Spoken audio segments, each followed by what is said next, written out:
Lily est morte.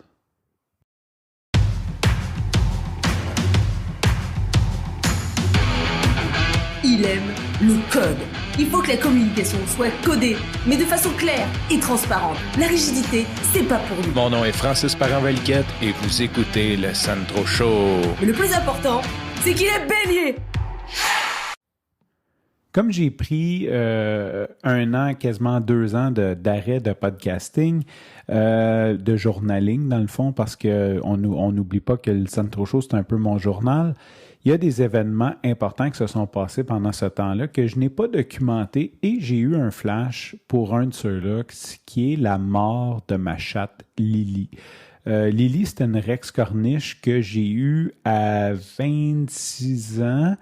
En fait, pourquoi je veux documenter ça? Mais parce que dans ma vie d'adulte, j'ai pas eu tant d'animaux que ça. Quand j'ai rencontré Catherine, on avait acheté une chatte qui s'appelait Mae West et elle était extraordinaire. Malheureusement, elle est morte de la leucémie féline. Donc, on a acheté ça d'une espèce d'éleveur véreux à Saint-Jean-sur-le-Richelieu. C'était vraiment weird comme place, mais la chatte était extraordinaire. Mais malheureusement, 2 ans plus tard, elle est morte. Puis quand on est allé chez le vétérinaire, c'était la leucémie féline. Il n'y a rien à faire avec ça.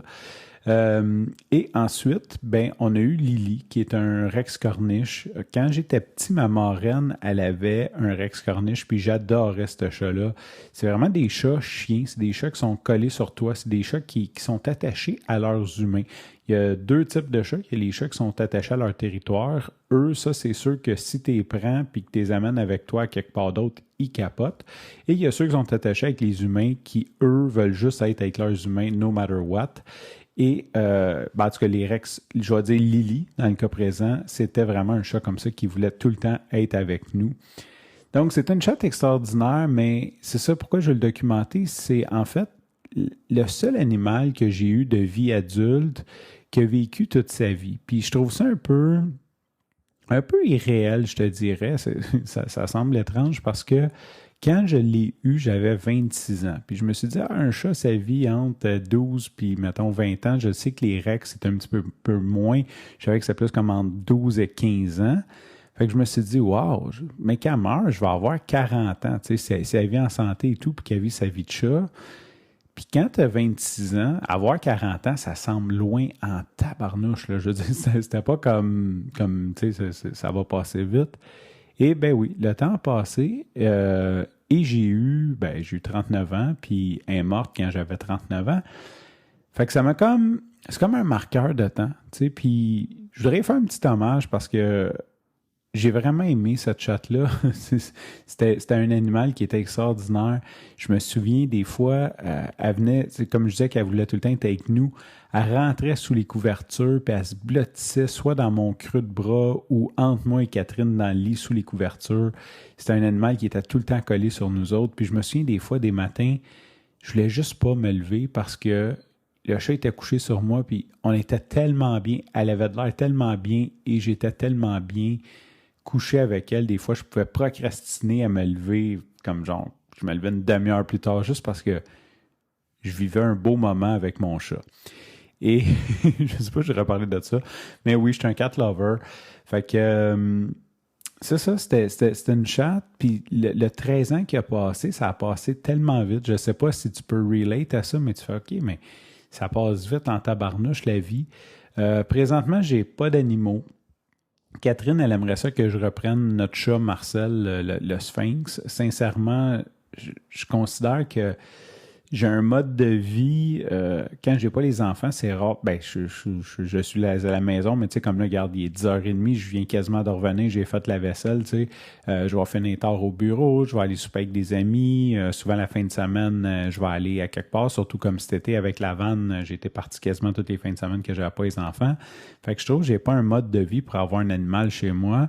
Puis on va pas se le cacher, là, c'est quand même si j'adore les chats, c'est quand même du trouble, là, un chat, même si c'est moins de trouble qu'un chien, ça reste quand même, c'est la litière, là, ci, là, ça, la bouffe, les œufs.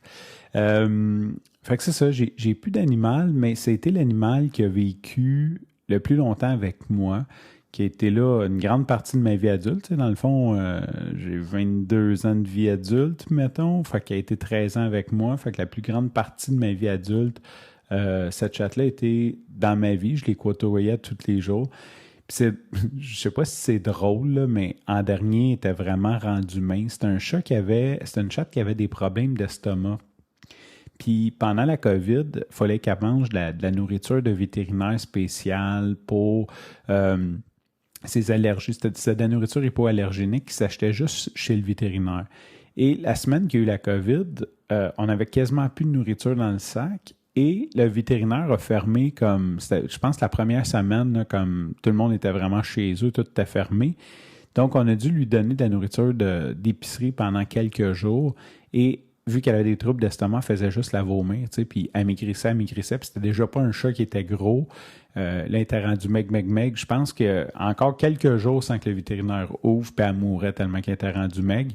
Et elle n'a pas repris son poids. Fait que de 2020 à 2022, fin 2022, elle était vraiment, vraiment maigre, tu sais, puis en dernier, ben, on voyait qu'elle tirait à la fin, tu sais, fait qu'elle mangeait plus beaucoup, fait qu'elle était vraiment après sécher. Je le regardais, puis je disais, t'es après sécher là, ma Lily.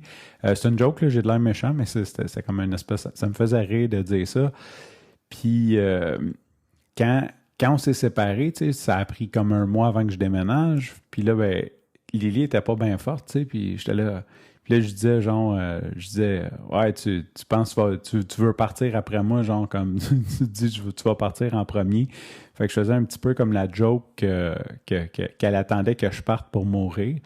Et, ben, finalement, elle est morte 2 mois plus tard. Fait qu'elle a quand même toffé, la vieille.